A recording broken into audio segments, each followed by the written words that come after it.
عرب جو ہیں وہ اندر سے کھوکھلے ہو چکے ہیں، عیاشی نے، دولت نے، پیسے نے، دولت، پیسہ، عیاشی، اس کی وجہ سے کھوکھلے ہو چکے۔ یہاں میں آپ کو دو حدیثیں سنانا چاہتا ہوں۔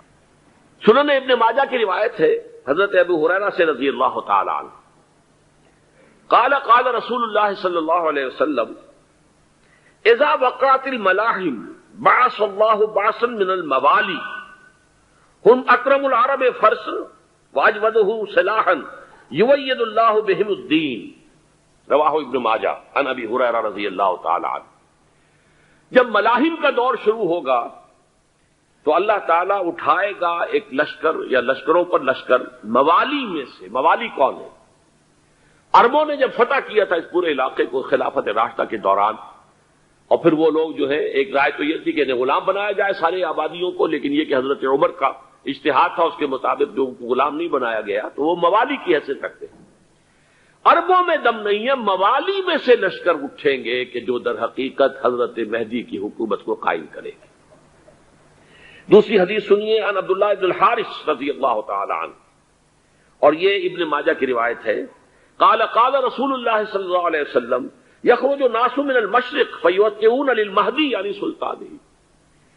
لشکر نکلیں گے، لوگ آئیں گے مشرق سے اور وہ حضرت مہدی کی حکومت کو جمائیں گے اور قائم کریں گے۔ اب ذرا نوٹ کیجئے کہ جزیرہ نما عرب کے مشرق میں کون سے ملک ہیں؟ تین، ایران، افغانستان، پاکستان، یہ تین سالڈ مسلم ممالک، مسلم آبادی اکثریت۔ ویسے تو یہ کہ آگے ہندوستان میں 20 کروڑ مسلمان ہیں، لیکن وہ 20 کروڑ جو ہے وہ تو 80 کروڑ کے اندر تحلیل ہو جاتے ہیں غیر مسلموں میں، لیکن یہاں جو معاملہ ہے یہ خالص اکثریت کا۔ ان میں سے ایران کا معاملہ جہاں تک ہے، نمبر ایک یہ کہ وہ شیعہ عقائد کے حصار میں بند ہے، اس سے ادھر ادھر ہونا اس کے لیے ممکن نہیں۔ حدیث میں یہ بھی آتا کہ اصفہان سے 70,000 یہودی دجال کا ساتھ دیں گے، لیکن بہرحال خراسان ایک صوبہ ہے افغانستان کا اس وقت بھی شمال مشرقی کونے میں، مجھے امید ہے وہاں سے خیر کی، کیونکہ خراسان کا لفظ وہاں پہ شامل ہے، اور حضور کی حدیث میں بعد میں آپ کو سناؤں گا کہ خراسان سے فوجیں چلیں گی جو یروشلم کو دوبارہ حاصل کریں گی، فتح کریں گی، جیسے پہلے یروشلم کھویا عربوں نے تھا، دوبارہ حاصل کیا تھا کرد نے، کرد خون صلاح الدین ایوبی رحمت اللہ علیہ، ایسے اب پھر عربوں نے کھویا ہے، لیکن لینے والے خراسان سے لشکر آئیں گے۔ یخرج من خراسان رایات سود لا یردھا شیء حتی تنصب بإیلیا، خراسان کے علاقے سے کالے علم لے کر لشکر چلیں گے جن کے رخ کو کوئی موڑ نہیں سکے گا جب تک کہ وہ جا کر یروشلم میں نصب نہ ہو جائے۔ اس کے بعد نام آتا ہے پاکستان کا۔ یہ ہے میری اور آپ کی داستان، اور یہ ہے سبب جس کی وجہ سے کہ میں آپ سے یہ گفتگو کر رہا ہوں۔ اصل میں تو کس لیے؟ محض ایک علمی استفادہ، محض اپنی بات آراء کو ظاہر کرنے کا شوق نہیں، بلکہ یہ کہ اپنی ذمہ داری ہم پہچانے کہ ہم کس مقام پر کھڑے ہیں۔ دیکھیے، اس پاکستان کے بارے میں یا ہندوستان کے بارے میں علامہ اقبال نے کہا تھا اپنے ترانہ ملی میں، میر عرب کو آئی ٹھنڈی ہوا جہاں سے، میرا وطن وہی ہے، میرا وطن وہی ہے۔ اور مجھے بتایا گیا کہ سنن ابی داؤد میں یہ روایت موجود ہے کہ حضور نے فرمایا کہ ہندوستان کی طرف سے مجھے ٹھنڈی ہوا آتی، اگرچہ مجھے وہ حدیث ابھی نہیں ملی ہے، لیکن حزب التحریر کا ایک کارڈ مجھے ملا تھا، تو اس میں اس حدیث کا اور اس میں ابو داؤد کا روایت کا حوالہ موجود تھا۔ لیکن میں جو چیز آپ کو بتا چکا ہوں وہ یہ کہ الف ثانی کا پورا تجدیدی کارنامہ اس ہندوستان کی سرزمین میں ہوا۔ مجدد الف ثانی شیخ احمد سرندی، شاہ ولی اللہ دہلوی، سید احمد بریلوی، وہ تو ہمارے پاکستان میں آ کر جو ہے ان کا خون جذب ہوا ارض پاکستان میں۔ پھر شیخ الہند مولانا محمود حسن۔ تحریک خلافت چلی تو صرف ہندوستان میں چلی اور کہیں نہیں چلی۔ آزادی کی تحریک چلی پوری دنیا میں، وہ نیشنلزم کی بنیاد پر چلی، ملے نیشنلزم، عرب نیشنلزم، ترک نیشنلزم۔ ہمارے ہاں چلی تو اسلام کے نام پر پاکستان کا مطلب کیا؟ لا الہ الا اللہ۔ پھر پاکستان قائم ہوا معجزے کے طور پر، بلکہ نازل ہوا ہے لیلۃ القدر میں، انا انزلناہ فی لیلۃ القدر، جیسے قرآن نازل ہوا لیلۃ القدر میں، یہ پاکستان بھی نازل ہوا لیلۃ القدر میں۔ اس کا برقرار رہنا ابھی تک معجزہ ہے۔ ہندو یہ سمجھتا تھا، کانگریس سمجھتی تھی کہ جھٹپٹ ختم ہو جائے گا، پھر یہ کہ اس کا قرارداد مقاصد کا پاس ہو جانا، مزید بھی اور اضافی دفعات دستور میں آ جانا، اب کمرشل انٹرسٹ کو ربا قرار دے کر حرام قرار دینا، یہ سارے لینڈ مارکس ہیں کہ جو اشارہ کر رہے ہیں کسی چیز کی طرف، معاملہ کدھر جا رہا ہے۔ پھر یہ کہ یہ جو 14ویں صدی کے مجدد تھے شیخ الہند، اس کے بعد سے کچھ ایسی شخصیتیں عظیم پیدا ہوئی ہیں ہند میں، جن کو میں سمجھتا ہوں کہ 14ویں صدی کے مجدد اور 15ویں صدی کے مجدد کے درمیان یہ 15ویں صدی کے مجدد کی راہ کو سیدھا کرنے والے، جیسے کہ حضرت یحییٰ نے کہا تھا میں تو آنے والے کا راستہ سیدھا کر رہا ہوں حضرت عیسیٰ کے لیے، ایسے ہی 15ویں صدی کے لیے امام مہدی کے لیے راستہ صاف کرنے والے سب سے پہلے علامہ اقبال، جنہوں نے اسلام کا تصور دین کی حیثیت سے دوبارہ زندہ کیا ہے، ورنہ اسلام ایک مذہب کی شکل اختیار کر چکا تھا۔ پھر مولانا مودودی، مولانا ابوالکلام آزاد حکومت الہیہ کے نعرے کے ساتھ میدان میں آئے۔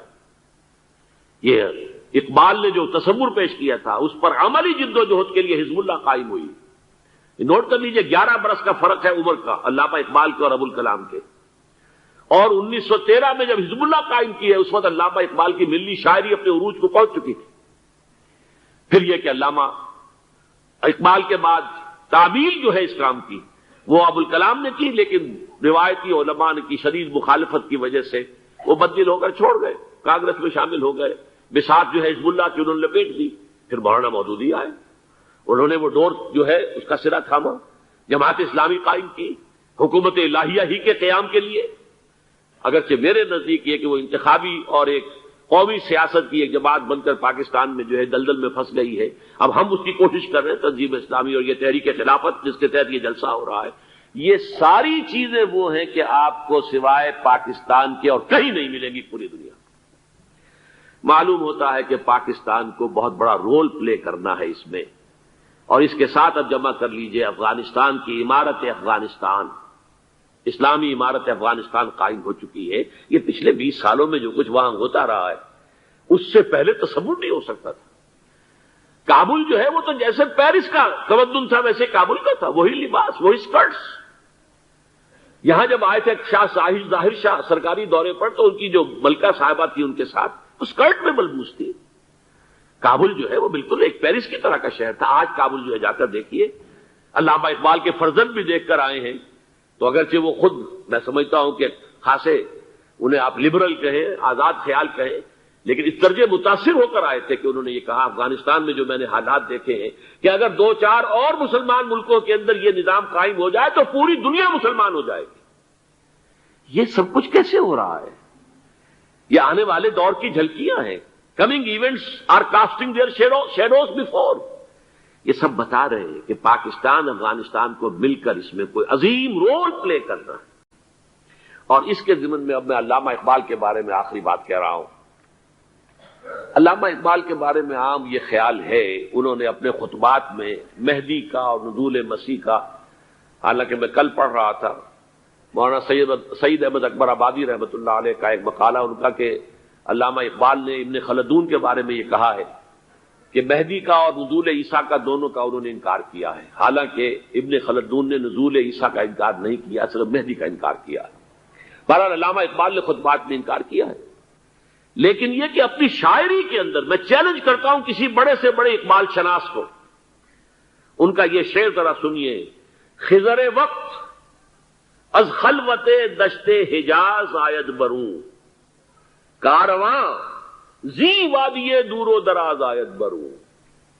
خضر وقت، امام وقت، رہنماء وقت، قائد وقت، خلوت دشت حجاز، حجاز کی صحرا کی کسی خلوت گزینی سے نکل کر باہر آئیں گے۔ میں حیران ہوتا ہوں علامہ کے اس فکر پر اور اس مصرے پر۔ یہاں انہوں نے شیعہ اور سنی دونوں کے کانسیپٹ جمع کر دیے۔ شیعہ کا کانسیپٹ یہ چھپے ہوئے کسی غار میں وہاں سے برآمد ہوں گے، اور ہمارا کانسیپٹ میں ام سلمہ رضی اللہ تعالیٰ عنہ کی حدیث سنا چکا، چھپے ہوئے ہوں گے وہ وہاں پر، مدینے سے نکل کر آ کر مکے میں چھپ جائیں گے۔ اس خانہ جنگی کی حالت میں لوگ ان کی طرف دیکھ رہے ہوں گے، سوچتے ہوں گے انہیں میدان میں آنا چاہیے، کوئی پارٹ پلے کرنا چاہیے، امت کی رہنمائی کرنی چاہیے، لیکن وہ چھپیں گے، وہ کارے ہوں گے، وہ اس ذمہ داری کو قبول نہیں کرنا چاہیں گے، جا کے چھپ جائیں گے مکے میں، وہاں سے مکے والے انہیں نکالیں گے، اور وہ کارے ہوں گے، انہیں بالکل یہ پسند نہیں ہوگا کہ یہ ذمہ داری اٹھائیں۔ تو خضر وقت از خلوت دشت حجاز آیت بروں، کارواں زی وادی دور و دراز آیت بروں، کارواں جو چلے گا ان کی مدد کے لیے اس وادی دور و دراز، اس زی عظیم وادی دور و دراز، یہ وادی سندھ ہے۔ وادی سندھ جو ہے ہم سمجھتے ہیں کہ صرف یہ پاکستان اور پنجاب جو ہے یہ اس میں شامل ہے، سندھ اور پنجاب نہیں، افغانستان کا پورا مشرقی علاقہ اس میں شامل ہے۔ جیسے دریائے جہلم سندھ میں جا رہا ہے، جیسے دریائے گلگت سندھ میں آ کر ملتا ہے، جیسے دریائے چناب اور راوی اور جہلم اور یہ سب جا رہے ہیں اور آ رہے ہیں، اسی طرح دریائے کابل کہاں سے آ رہا ہے، دریائے گومل کہاں سے آ رہا ہے، ٹوچی کہاں سے آ رہا ہے، یہ سارا جو ہے ڈرین جو ہو رہا ہے، ایسٹرن جو ہے پارٹ آف افغانستان، یہ سب وادی ہے۔ اس وادی کے یہ دو حصے ہیں، ایک حصہ جو ہے یہ ادھر پاکستان میں ہے اور اسی وادی کا دوسرا حصہ جو ہے وہ افغانستان میں ہے۔ کارواں زی وادی دور و دراز آیت بروں، کارواں چلے گا یہاں سے، یخرج ناس من المشرق یؤتون للمہدی یعنی سلطان ہی، مشرق سے فوجیں چلیں گی کہ جو مہدی کی حکومت قائم کریں گی، اور یخرج من خراسان رایات و سود، اور خراسان سے سیاہ پرچم چلیں گے کہ جن کا رخ کوئی موڑ نہیں سکے گا، حتیٰ تنصب بیلیا، یہاں تک کہ وہ جا کر یروشلم کے اندر نصب ہو جائیں گے۔ حضرات، میں ایک میری گفتگو کا حصہ باقی تھا لیکن میں اسے چھوڑ رہا ہوں، اس لیے کہ گلوبلائزیشن جو اس کی ہوگی، جو خلافت علی منہاج النبوہ کی تجدید کامل حضرت مہدی کے ہاتھوں عرب میں ہوگی، اس سے پہلے اس کے لیے محنت، کوشش، جد و جہد پاکستان اور افغانستان میں ہو چکی ہوگی جو اسے سپورٹ کرے گی اور وہاں جا کر حکومت قائم کرے گی۔ اس کے بعد گلوبلائزیشن کا جو مرحلہ اس کا ہے وہ حضرت مہدی کے ہاتھوں نہیں ہے، وہ حضرت عیسیٰ ابن مریم ان کے نزول کے بعد ہے،